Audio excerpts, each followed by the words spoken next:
ষ্টুডিঅ'ত মই কমল ডেকা। এটি অতি গুৰুত্বপূৰ্ণ চৰ্চিত বিষয় হৈছে যে কিছুদিন পূৰ্বে আমাৰ অসমৰ উদ্যোগ মন্ত্ৰী চন্দ্ৰমোহন পাটোৱাৰী এটি টুইট কৰিছিল, য'ত স্পষ্টভাৱে তেখেতে লিখিছিল যে যিকোনো উদ্যোগ যদি কৃষিভূমিত স্থাপন কৰিব লগা হয়, সেই উদ্যোগটোৰ সন্দৰ্ভত কোনো ধৰণৰ ক্লিয়াৰেন্সৰ প্ৰয়োজন নাই বুলি তেওঁ কৈছিল, আৰু যাক লৈ বিভিন্ন মহলত চৰ্চাৰ এক কেন্দ্ৰবিন্দু হৈ পৰিছিল। আৰু উদ্যোগ মন্ত্ৰীগৰাকীৰ এই ধৰণৰ কথাটোত, এই বক্তব্যটোত এতিয়া ডিমৰীয়াটো ইয়াৰ প্ৰতিক্ৰিয়া আমি দেখিবলৈ পাইছোঁ। আৰু এই বিষয়টোৰ ওপৰত চৰ্চা কৰিবৰ কাৰণে, আলোচনা কৰিবৰ কাৰণে আমি আজি ষ্টুডিঅ'ত নিমন্ত্ৰণ জনাইছিলোঁ Amri Karbi autonomous demand movement কমিটিৰ প্ৰেছিডেণ্ট হৰেশ্বৰ ৰাহাং ডাঙৰীয়াক। তেখেত আজি আমাৰ ষ্টুডিঅ'ত উপস্থিত। ৰাহাং ডাঙৰীয়া, আপোনাক আমি ষ্টুডিঅ'ত স্বাগতম জনাইছোঁ। নমস্কাৰ। পোনপটীয়া প্ৰশ্ন আপোনালৈ এটা আমি কৰিব বিচাৰিছোঁ, সেইটো হৈছে যে কিছুদিন পূৰ্বে, আজি 2-3 দিন আগত অসমৰ উদ্যোগ মন্ত্ৰী চন্দ্ৰমোহন পাটোৱাৰী এটি টুইট কৰিছিল আৰু এখন অৰ্ডিনেন্সত তেওঁলোকে স্পষ্টভাৱে উল্লেখ কৰিছিল যে যিকোনো কৃষিভূমিত যদি উদ্যোগ স্থাপন কৰিব যায় কোনোবা এণ্টাৰপ্ৰাইজ বা হেৰিয়ে, তো তেওঁলোকৰ ক্ষেত্ৰত কোনো ধৰণৰ ক্লিয়াৰেন্সৰ দৰকাৰ নাই। আপুনি যিহেতু এটা জনজাতীয় অঞ্চলৰ এজন জনজাতীয় নেতা বুলিয়ে আমি কৈছোঁ, তো এই ক্ষেত্ৰত আপোনালোকৰ মাজতো এটা প্ৰতিক্ৰিয়াৰ সৃষ্টি হৈছে। আপুনি কি ক'ব এই বিষয়টোৰ ওপৰত? নমস্কাৰ।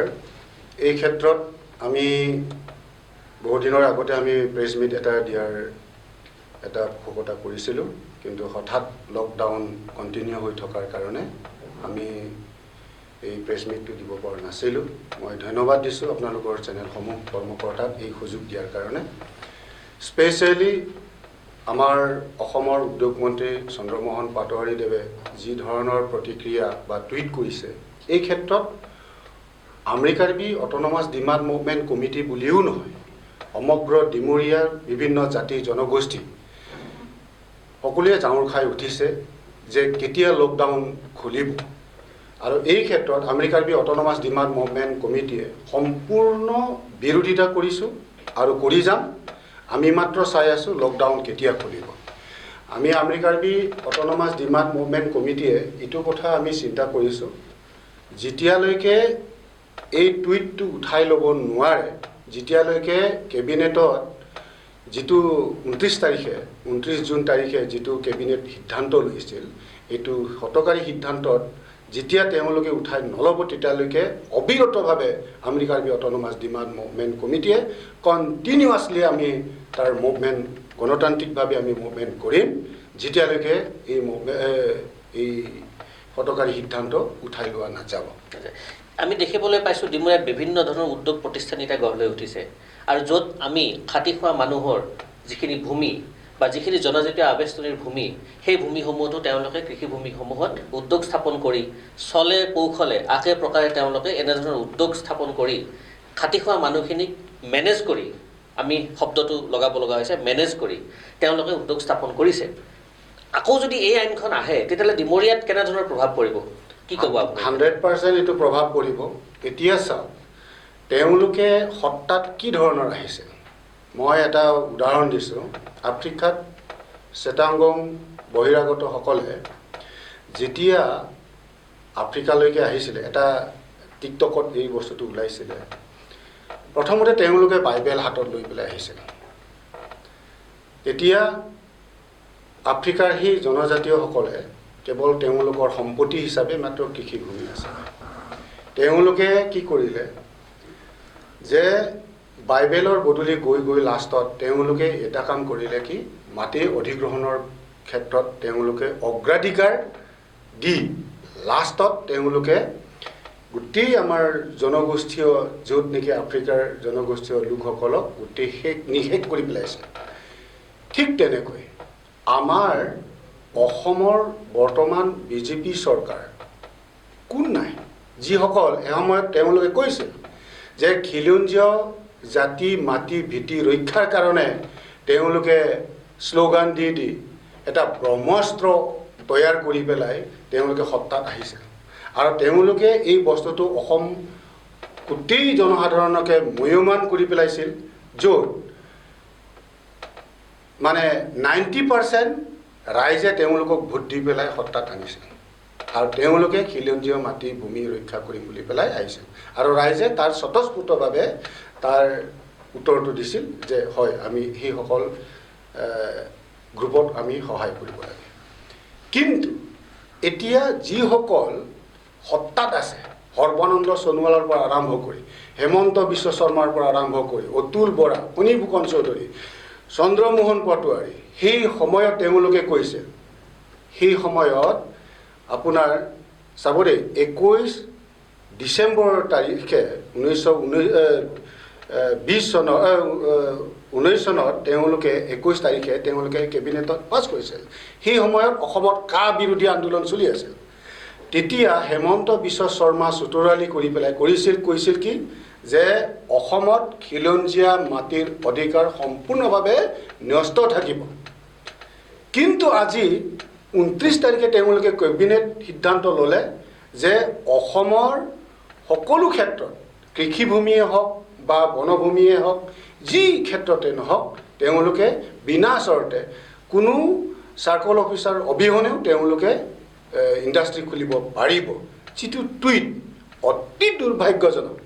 আজি তেওঁলোকে খিলঞ্জীয়া মাটি ভূমি ৰক্ষা কৰিম বুলি কোৱা, আজি কি হৈছে?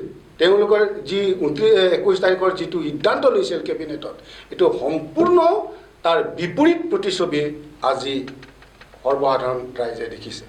গতিকে এই ক্ষেত্ৰত আমি এইটোৱেই ক'ব বিচাৰোঁ যে এয়ে নেকি জাতি মাটি ভীতি ৰক্ষা কৰিম বুলি পেলাই কোৱা? এতিয়া আমাৰ জনসাধাৰণ, অসম এখন কৃষিভূমি এটা অঞ্চল, কৃষিক লৈ জীয়াই আছে। আমাৰ সম্পত্তি বোলা বস্তুটো ক'ত আছে? এতিয়া আমাৰ সেই মাটি যিখিনি দৰা মাটি আছে, সেইখিনি যদি ইণ্ডাষ্ট্ৰী বঢ়ায়, আৰু তাতোকৈ অতি জঘন্য কথাটো হ'ল যে তাত কোনো পাৰ্মিশ্যন অসম চৰকাৰে দিব নালাগে, তেওঁলোকৰ ইচ্ছামতে তেওঁলোকে অধিগ্ৰহণ কৰিব পাৰে। ইয়াৰ সমান দুৰ্ভাগ্যজনক বিষয় কি হ'ব পাৰে? সেয়েহে আমি ক'ব বিচাৰিছোঁ যে আজি তেওঁলোকে ইমিডিয়েটলি এই বস্তুটো উইথড্ৰ কৰক। আদাৰৱাইজ অসমত যি কা আন্দোলন গঢ়ি তুলিছিল, সেই কা আন্দোলন পুনৰাবৃত্তি হ'বলৈ গৈ আছে। তাত সম্পূৰ্ণভাৱে আমি কাৰ্বি জনগোষ্ঠী জড়িত হ'ব আৰু কম্প্ৰমাইজ আমি কোনোদিনাখনে নকৰোঁ। অতি গুৰুত্বপূৰ্ণ এটা আপুনি কথা ক'লে যে 21 তাৰিখত তেখেতসকলে কৈছিল যে জাতি মাটি ভেটি ৰক্ষাৰ স্বাৰ্থত অসমৰ খিলঞ্জীয়া ভূমিৰ ক্ষেত্ৰত ভূমি আবণ্টন দিয়াৰ ক্ষেত্ৰত তেওঁলোকে এটা সিদ্ধান্ত গ্ৰহণ কৰিছিল। কিন্তু 29 তাৰিখে অতি দুখজনকভাৱে তেখেতসকলে আকৌ সেই একেখন ৰাজ্য চৰকাৰে ক'লে যে ইয়াত মানে ইণ্ডাষ্ট্ৰী বহোৱাৰ ক্ষেত্ৰত কৃষিভূমিত কোনো ধৰণৰ পাৰ্মিশ্যনৰ দৰকাৰ নাই। কিন্তু মই আপোনাক সেই প্ৰশ্নটোকে আকৌ মই কৰিব বিচাৰিছোঁ যে ডিমৰীয়াৰ নিচিনা অঞ্চলটোত আজি 80% মানুহ কৃষিভিত্তিক মানুহ, যিখিনি কৃষিৰ ওপৰত মানে জীয়াই আছে, জীৱিকা তেওঁলোকৰ কৃষি। তো ডিমৰীয়াৰ মাটি নিশেষ হ'ব নেকি যদিহে এইখন আহে? 100%। আজি আপুনি চাওক, ডিমৰীয়া এখন ট্ৰাইবেল বেল্ট, বিভিন্ন জাতি জনগোষ্ঠীৰে ভৰপূৰ এইখন ডিমৰীয়া। এইখন ডিমৰীয়াত তেওঁলোকে কি কৰিছে? আচলতে 29 তাৰিখে কেবিনেট পাছ কৰা নাই, কেতিয়াবাই পাছ কৰি থৈ দিছে। আজি ষ্টাৰ চিমেণ্টৰ নিচিনা আপোনাৰ যোগগুৰু বাবা ৰামদেৱৰ কাৰণে কিমান হাজাৰ বিঘা তেওঁলোকে মাটি এলটমেণ্ট দি দিছে। তাৰ বিনিময়ত কি হৈছে? আজি ষ্টাৰ চিমেণ্টৰ পৰা আৰম্ভ কৰি আপোনাৰ টপ চেম চিমেণ্টৰ পৰা আৰম্ভ কৰি কি হৈছে? তাত 90% আমাৰ থলুৱা নিবনুৱা তাত থাকিব লাগে। য়েছ, 90% আছে। কিন্তু তেওঁলোক এতিয়া কি ভিত্তিত কাম কৰি আছে তেওঁলোকক সুধিলে গম পাই যাব যে তেওঁলোক সম্পূৰ্ণভাৱে ঠিকা ভিত্তিত, তেওঁলোক পাৰ্মানেণ্ট নহয়। আৰু তেনেকুৱা কৰি পেলাই ডিমৰীয়াখন আজি শেষ হৈ গৈছে। যিবিলাক ঠিকা ভিত্তিত কাম কৰি আছে, এইসকলে এই অলপতে আহি পেলাই মোক কমপ্লেইন কৰিছে যে আমাৰ চাকৰিটো নিয়মীয়া কৰিব লাগে। তোমালোকে কি স্বীকৃতি তোমালোকে তাত চাকৰিটো জইন কৰিছিলা? এই বুলি কওঁতে গোটেই কথাখিনি জুলুঙাৰ মেকুৰী ওলাই গৈছে। সেই ক্ষেত্ৰত ডিমৰীয়া যে এদিন নিশেষ হ'ব, এইটো 100%। কৃষিভূমি নিশেষ হৈ যাব। তাৰ বিনিময়ত আমাৰ খিলঞ্জীয়া অসমীয়া, যদিও বা আমাৰ খিলঞ্জীয়া যিটো সত্তা, সেই বস্তুটো এতিয়ালৈকে ওলাই পৰা নাই, তথাপিতো আমাৰ বিভিন্ন জাতি জনগোষ্ঠীৰে পৰিপূৰ্ণ এই ডিমৰীয়া অঞ্চল ট্ৰাইবেল বেল্টটো থকাৰ কাৰণে আজি সুৰক্ষিত। আজি যদি এই বস্তুটো নাইকিয়া হৈ যায়, বেল এণ্ড ব্লক যদি নাইকিয়া হৈ যায়, চাব যে এদিন এই খিলঞ্জীয়াসকলে সেই পথৰ ভিক্ষাৰী হ'ব আৰু এই ইণ্টাৰেষ্টটো কাৰ অসমৰ সৰ্বানন্দ সোণোৱাল চৰকাৰ উদ্যোগ মন্ত্ৰী তেওঁলোকৰ ইণ্টাৰেষ্ট আছে বনিয়াসকল তাত ইণ্টাৰেষ্ট ল'ব তাত মুনাফা কোনে পাব তেওঁলোকেহে পাব আমাৰ খিলঞ্জীয়া ভূমিপুত্ৰসকল আমাৰ ডিমৰীয়া ভূমিপুত্ৰসকলে ক'ত পাব একো নাপায় এক নয়া পইচাও তাত নাপায় যাৰ কাৰণে আজি তাৰণাত ভুগি পেলাই দৌৰ তোতা দৌৰ তেওঁলোকে ঘূৰি ফুৰিছে কাৰণ তেওঁলোকে কেবিনেট উদ্যোগ মন্ত্ৰী লোক ধৰিব নোৱাৰে তেওঁলোকক পাৰ্মিশ্যন নিদিয়ে আৰু পাৰ্মিশ্যন দিলেও তেওঁলোকক না কৰি থৈ দিয়ে তেনে ক্ষেত্ৰত ডিমৰীয়াখন যে ছেভ হ'ব এদিন ডাঙৰ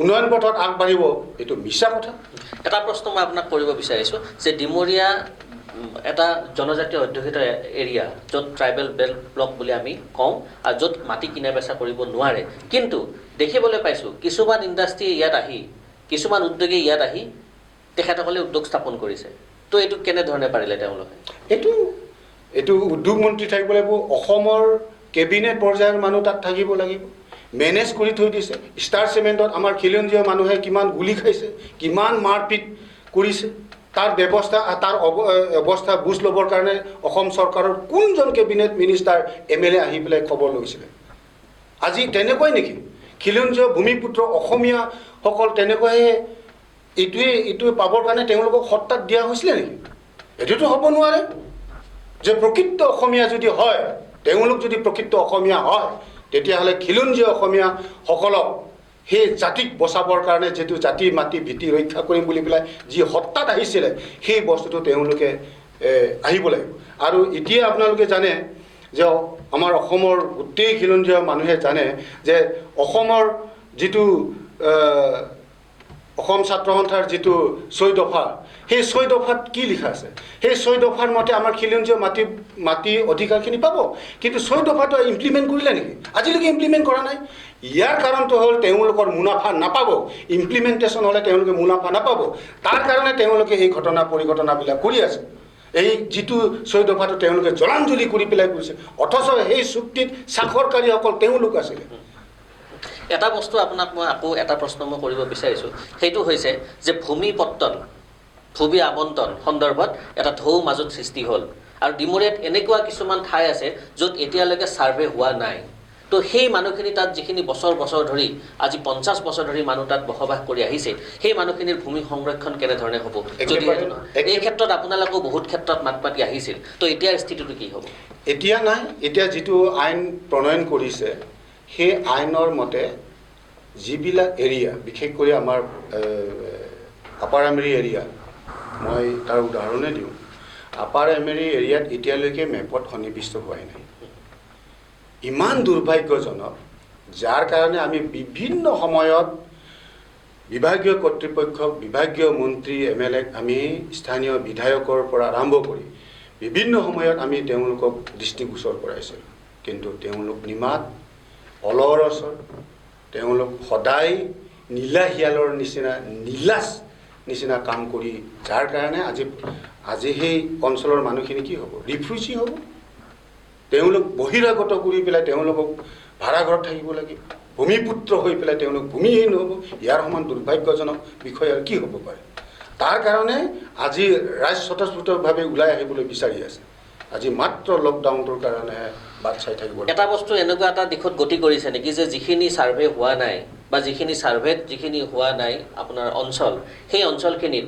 এই আইনখনে যিখন চন্দ্ৰমোহন পাটোৱাৰীয়ে মানে ক'লে সেই আইনখনে তাত গৈ মানে ভূমি হস্তক্ষেপৰ ওপৰত বিশেষভাৱে প্ৰভাৱ পেলাব নেকি 100% প্ৰভাৱ পেলাব আৰু আমি এইটো থিৰাং কৰি লৈছোঁ যদিহে এই অঞ্চলবিলাকত যদি তেওঁলোক কেনেবাকৈ যদি তেনেকৈ ইণ্ডাষ্ট্ৰী উদ্যোগ স্থাপনৰ ব্যৱস্থা ল'বলৈ বিচাৰে এটুপাল শেষ বিন্দু টেষ্ট লৈ থকালৈকে Amri Karbi autonomous demand movement কমিটিয়ে কোনো দিনাখনে আমি হ'বলৈ নিদিওঁ এইটো জাতি থাকিলেহে মাটি থাকিব হয় আপোনালোকে এই ক্ষেত্ৰত কেনেধৰণে আগবাঢ়িব নাই আমি অথনি কৈছোঁ আপোনাক যে আমি মাত্ৰ লকডাউনটো চাইছোঁ আপোনালোকে চাব গণতান্ত্ৰিকভাৱে অবিৰতভাৱে আমি আন্দোলন কৰিম অইন এটা প্ৰশ্ন মই আপোনাক কৰিব বিচাৰিছোঁ যে বিভিন্ন উদ্যোগ প্ৰতিষ্ঠান ইয়াত গঢ় লৈ উঠিছে আৰু সেই উদ্যোগ প্ৰতিষ্ঠানসমূহে যিটো তেওঁলোকৰ CSR বাজেট কিছুমান উন্নয়নমুখী কাম কাজ কৰিব লাগে, কিন্তু আমি ডিমৰীয়াত দেখিছোঁ সেই উদ্যোগ প্ৰতিষ্ঠানসমূহে কোনো ধৰণৰ কাম কাজ কৰা হোৱা নাই।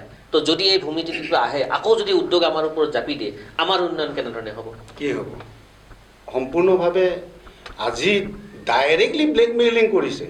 ইভেন মোৰ সন্মুখতে থকা ষ্টাৰ চিমেণ্ট, সূৰ্যগোল চিমেণ্টক বাৰম্বাৰ কৰোঁ, তেওঁলোকে যোৱা কিমান দিনৰ আগতে, যোৱা বছৰ নে তাৰ আগৰ বছৰ, কিমান কোটি টকা তেওঁলোকৰ ছ'চিয়েল মেইনটেইনৰ কাৰণে, ছ'চিয়েল ৱেলফেয়াৰৰ কাৰণে তেওঁলোকৰ পইচা আহে।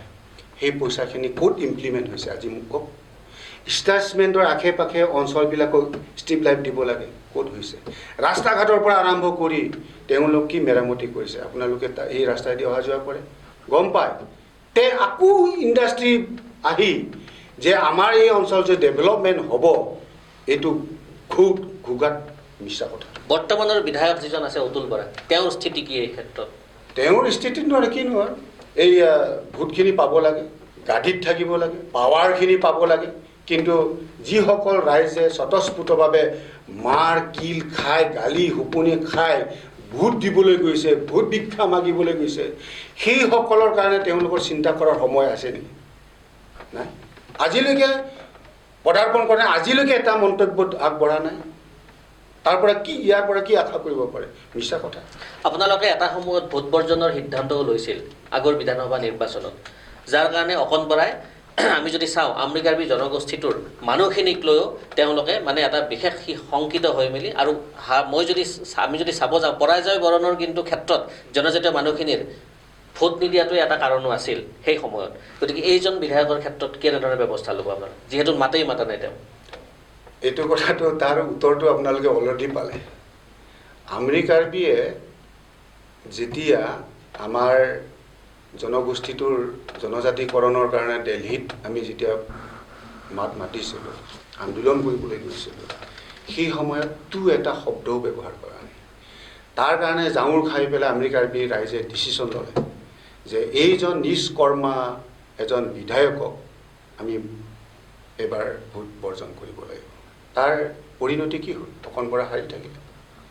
গতিকে নিৰ্ণায়ক ভোটটো আচলতে দিছপুৰ সমষ্টিত আমৰিকাৰ্বিসকল যথেষ্ট আছে। গতিকে এই ক্ষেত্ৰত আজিলৈকে মাত মাতা নাই আৰু নামাতে। কিন্তু বৰ্তমানৰ বিধায়ক সন্দৰ্ভত একো নাই, একো নাই, একো নাই, একে দফা হ'ব, একে দফা হ'ব। আপোনালোকে কি ব্যৱস্থা ল'ব? নাই, এইটো 100% তেওঁ নিষ্কৰ্মা এজন বিধায়ক। এতিয়া সেই নিষ্কৰ্মা বিধায়কজনৰ ওচৰত আমি এই মাটি মূৰ্তি এটা আমি ছাপ'জ আমি তাতে হেৰি কৰোঁ, তেওঁ যদি কওঁ আপোনাৰ হাতটো এবাৰ চেলুট দিয়ক না, এই মূৰ্তিটোৱে দিয়ে জানো? নিদিয়ে। এই নিষ্কৰ্মা এজন বিধায়ক।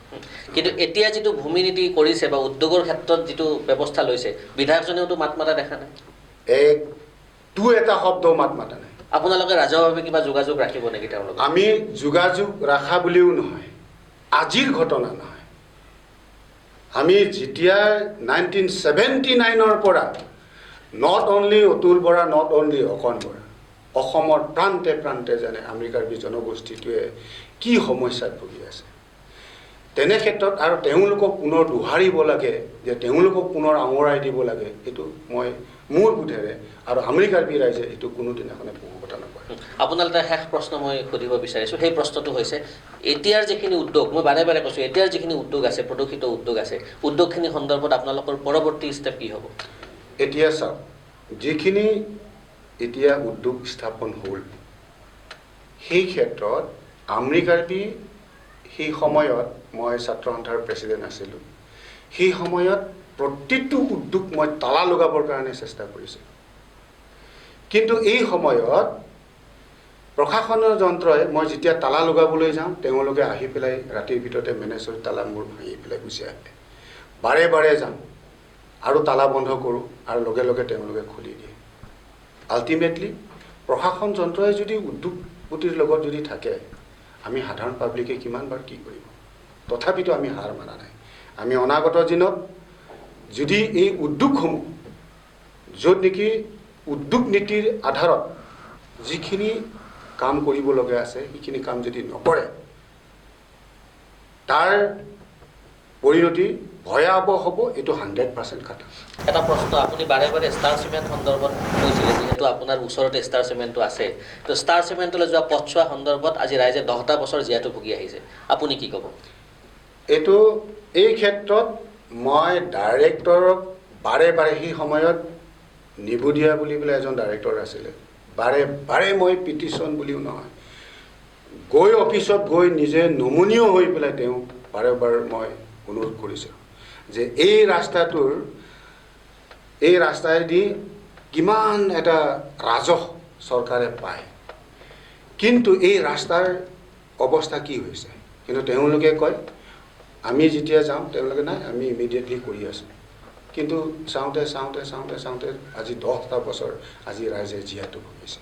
গতিকে এই সকলোবোৰ সামৰি আজি ৰাইজে বুজি উঠিছে। অনাগত দিনত আপুনি চাব যে কি অৱস্থা হ'ব অসমৰ পৰিস্থিতি। এটা প্ৰশ্নৰে সামৰণি মাৰিম, কাৰণ প্ৰশ্ন সুধি থাকিলে শেষ নহয়, কিন্তু এটা প্ৰশ্নৰে সামৰণি মাৰিম, কাৰণ আমাৰ যথেষ্ট আমি সময়ো চাব লাগিব। সেই প্ৰশ্নটো হৈছে, বৰ্তমানৰ উদ্যোগ নীতি সন্দৰ্ভত আপোনালোকৰ শেষ উত্তৰ কি হ'ব? শেষ উত্তৰ আমাৰ এইটোৱে থাকিব, আমাৰতো বেলেগ আণ্ডাৰগ্ৰাউণ্ডবিলাকৰ নিচিনা এক্সট্ৰিমিষ্টবিলাকৰ নিচিনা বন্দুক বাৰুদ লৈ পেলাইতো যাব নোৱাৰোঁ। আমি গণতন্ত্ৰৰ দেশত গণতান্ত্ৰিক পদ্ধতিৰে অবিৰতভাৱে আমি আন্দোলন কৰিম। মাত্ৰ আপুনি চাই থাকক, এই লকডাউন খোলক, আপোনালোকে চাব যে অবিৰতভাৱে আমেৰিকাৰ তথা বিভিন্ন জাতি জনগোষ্ঠীয়ে অসম আই মাতৃক ভাল পোৱা প্ৰতিজন খিলঞ্জীয়াই আজি জাগি উঠিল। মই এই সন্দৰ্ভতে মই আপোনাক এটাই অনুৰোধ জনাম যে আজি এই ষ্টুডিঅ'ৰ পৰা মই সকলো অসমবাসী খিলঞ্জীয়া ৰাইজক মই আহ্বান জনাম, আপোনালোকে ওলাই আহক। এই অসম বিৰোধী যিটো চৰকাৰ, সৰ্বানন্দ সোণোৱাল যিটো চৰকাৰ, যিটো উদ্যোগ নীতি গ্ৰহণ কৰিছে, আপোনালোকে ওলাই আহক, ৰাজপথত ওলাই আহক, যে তেওঁলোকক এই সত্তাৰ পৰা তেওঁলোকক বহিষ্কাৰ কৰি পেলাই আমি নতুন এখন চৰকাৰ গঠন নকৰিলে অন্য আমাৰ বিকল্প নাই। অসমৰ খিলঞ্জীয়া যিটো জাতি মাটি ভীতি, এইটো কোনোদিনাখনে ৰক্ষা নহ'ব।